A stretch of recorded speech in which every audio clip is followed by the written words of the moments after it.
So in our last video, we created these evaluative criteria for this driver's education performance task, where a student would have to drive to and from a previously unseen location, and do so in a variety of conditions.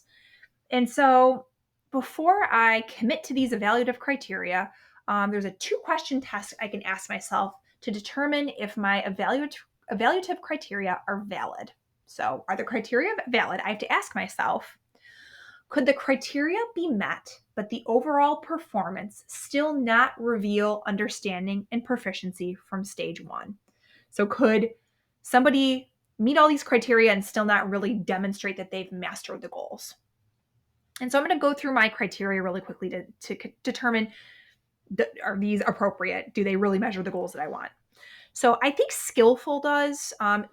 In order for somebody to skillfully drive, they have to show that they've met those stage one skill goals. So I'm confident about that one. That's a valid criteria. I'm going to skip defensive for right now. Let's move to courteous. I also believe that if a driver is driving courteously, this connects to this transfer goal, and I'll be able to determine if a student really can drive courteously without accidents or needless risk. Next up, we have responsive. And this is in response to transfer goal two, students adapting their knowledge of safe driving to various traffic, road, and weather conditions, and understanding goal three, that effective drivers constantly adapt their driving to various traffic, road, and weather conditions. And I do believe that if somebody is on the road and they are driving responsively, that means that they've internalized that they have to adapt their driving to various conditions. So I feel confident that somebody understands this if they're driving responsibly.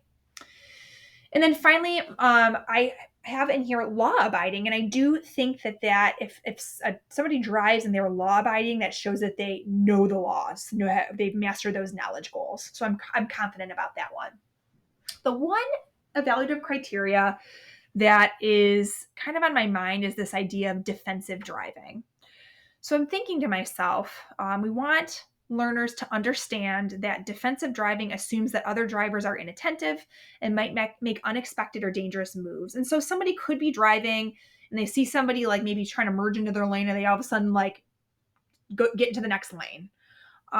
Or maybe they see somebody kind of swerving a bit before they get even closer, and so they make sure to get over another lane so they're not particularly close to that person who's swerving a little bit in their lane.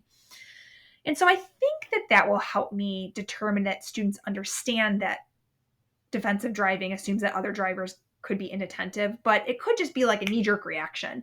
So I'm thinking to myself, one thing I could do, I do want to keep defensive driving as a criteria, but maybe I would add to my performance task and maybe have a post-driving debrief where I mention one of the moves that the driver had made over the course of the driving, and ask them to explain what was going on in their mind and why did they make the decisions that they did.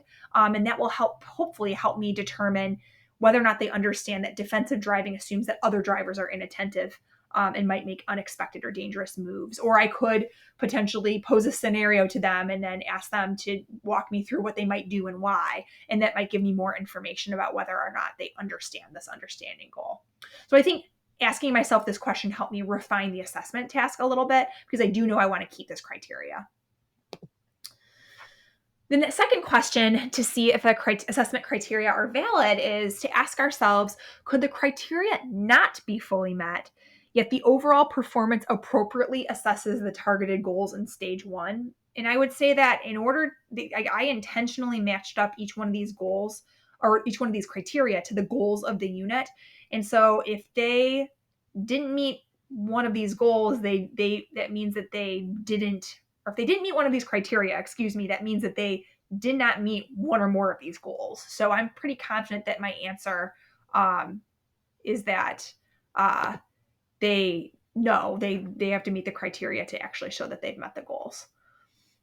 So if the answer to either question is yes, review and revise the criteria. In my instance, my answer was yes for this first question. I actually chose to review and revise the assessment itself, but it's your call depending upon your performance task and the criteria that you've chosen. Hopefully the two-question test is helpful for you as you dive into your own evaluative criteria for your own assessments.